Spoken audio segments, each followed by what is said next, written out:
Hey everyone, this is David Brown with the migration update for May 15th, 2023 from the Braddock Bay Hawk Watch. Kim and I started the day at the Braddock Bay West Spit and then we're there for a beautiful sunrise. Overnight songbird migration ended up only being low and there were a few warblers around but not too much and nothing new. Here we have a cliff swallow that flew over, one of the less common swallow species that we see. And we also had a rather drab indigo bunting. And here's Kim hanging out near the parking lot. And the West Spit's kind of an interesting place because as you come in, there's like multi-million-dollar houses. And then when you get actually out on the Spit, it's a little bit run down looking with old abandoned buildings and graffiti and concrete and broken pavement. But it's a really awesome place to bird. We made a quick run through the Owl Woods and then came over to the Braddock Bay Hawk Watch to run the count. And you can see it was a beautiful sunny morning, but as the day went on, there was a high, thin layer of clouds that really started to move in. Winds were mostly out of the west and were moderate strength. And even though that's a pretty favorable wind, we ended up only having relatively low totals today. Just haven't been getting too much even on the favorable winds, maybe because we're coming up on the last few weeks of the season. We had a few nice sparrows in the morning, including this Savannah sparrow down on the path. Here's a red-tailed hawk, and it's an adult. So we see the dark patagial bars and belly band, but it's really light on this individual. Adults have a dark trailing edge, although in this photo it doesn't show real well, maybe because the bird is so pale. And it has the red tail of the adults. And since it's an adult this time of year, it's probably from a local nesting pair. Most of the migrants we're seeing right now are juveniles. Here we have a northern harrier, and this one also looks like a juvenile. It's got a little bit of streaking on the upper breast, but relatively unmarked in the patagial area. Here's a great blue heron flying by, and remember when great blue herons fly, their necks are usually curved into an S like this, compared to sandhill cranes, which usually fly with their necks straight out. Here's a falcon that was overhead. You can see those really pointy falcon wings. See a little bit of vertical streaking on the breast and a sort of brownish tail with some banding. So this is a female American kestrel. Here we have the local adult Cooper's hawk going after a turkey vulture. And the turkey vulture was already pretty ratty looking, and I'm sure he was even more ratty by the time the Cooper's hawk was done with him. And here's that adult Cooper's hawk headed back to the nest. And in this photo, the tail looks almost squared off, but it's just because you can't really see the white tip. And maybe there's some feather wear, but this is the Cooper's hawk going back to the nest. And here's another Cooper's hawk high overhead. You can see those wings held out really straight and a long tail with a rounded tip. It's a juvenile because we can see some vertical streaking here on the breast rather than the orange barring that we saw on the adult. And this bird was up high and just moving through in a migratory direction. Here we have an osprey that was up high soaring around. You can see those long lanky wings and the black and white distinctive plumage. And here we have a juvenile bald eagle. You can see that dark head and body and an even trailing edge to the wings since all of the feathers are the same age. And a lot of the juveniles we're seeing this time of year are very fresh because they're ones that were born south of us over the winter. Here's a rather worn-looking juvenile red-tailed hawk. You can see those dark patagial bars in the shoulder area and the belly band. And the juveniles do not have a dark trailing edge to the wing, and they do not have the red tail yet. And it was being escorted away by two adult red-tailed hawks. This is probably the one we just took a look at a minute ago. You can see those dark patagial bars and a very faint belly band on this bird, extremely lightly marked, very white throat as well. And in this photo, we can see the dark trailing edge to the wing and the red tail. And here's an adult bald eagle that was circling around up high in that unmistakable plumage. We had a lot of fun watching the barn swallows perching on the platform today.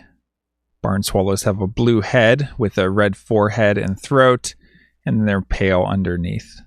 Here's another juvenile Cooper's hawk migrating through up high. You can see that big head, long outstretched wings, and a long tail with a rounded tip. And we know it's a juvenile because of the vertical brown streaking as well as the brownish color to the head. Here's an immature bald eagle, and we can see two different ages of feathers in the wings. You can see the longer ones sticking out here that are more faded are the retained juvenile feathers, whereas the shorter ones have already been replaced one time. And the field next to the field that has the Hawkwatch platform is really getting beautiful with the vegetation growing up and bobolinks flying around and singing. And it was a great day, not just because of the beautiful weather, but we also had some visitors. So here on the right is me, of course. And next to me is my dad, Bob, and he rode his motorcycle up to visit today, along with his friend Claire, who also goes by Doc, and then, of course, Kim. Taking a look at the eBird list from today, we had 50 species at the West Spit in the morning. In the quick run through Owl Woods, we had 29 species, including a golden-winged / blue-winged warbler. We could hear the bird singing somewhere deep in the brush. We could hear it from both sides of where the path splits, but we could never get eyes on it. It was singing kind of a golden-winged type song, a bit of an alternate one, and Merlin was calling it a golden-winged warbler. But someone sent me a message and said they had a similar song in that same area a couple days ago, and they finally saw the bird, and it looked like a pure blue-winged warbler. So, two very similar species. Some people even claim that they should probably be considered the same species, and they readily hybridize. So when you only hear them, you're better off not trying to give a specific name to the species on it. And at the Hawkwatch today, we had 55 species. Taking a look at the HawkCount report for our migrant raptor totals, today we had 115 turkey vultures, 1 osprey, 8 bald eagles, 1 northern harrier, 2 Cooper's hawks, 13 broad-winged hawks, 7 red-tailed hawks, for a total of 147 migrants. That brings the May total to 8,575 and the season total to 45,400. Taking a look at the forecast for tomorrow, it's looking sunny with a few afternoon clouds and maybe a little bit of rain in the evening. High up around 74, so pretty warm. Winds southwest shifting west at 15 to 25 miles per hour, so somewhat similar winds to today, maybe slightly more favorable, with it staying southwest a little longer in the morning, and they're a bit on the strong side as well. Recently, we just haven't been getting big totals, even with decent winds. Like today, we had that moderate westerly wind, which normally we'd get a big flight on, or at least turkey vultures or something. And we just haven't been doing that well. I think we need some good southerly winds to bring everything up. But we'll be out there and see what happens. Hopefully, we'll get some action on those southwest winds, but it's just been low lately. So I said expect light to moderate migration, but maybe we'll be surprised. For Wednesday, it's looking sunny with a high in the mid-50s, so quite a bit cooler. And the low that day is 37. Winds north-northwest at 10 to 20 miles per hour.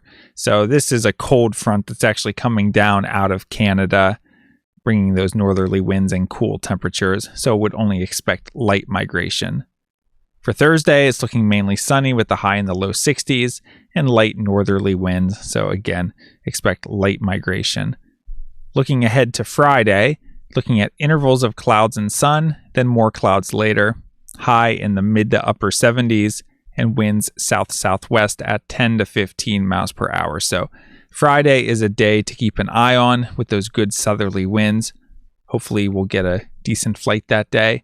And we're coming into the time of the season that Mississippi kite really becomes a possibility, especially on days with southerly winds. And Saturday is also looking like southerly winds as of right now. So we'll keep an eye on the forecast over the next few days and see what the final winds end up being, but definitely keep an eye on Friday and Saturday as days that have potential for a decent flight.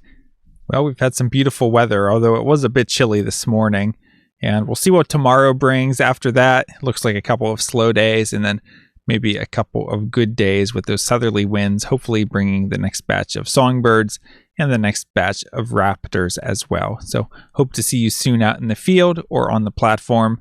From Lyco Birds, this is David Brown. Thanks for watching.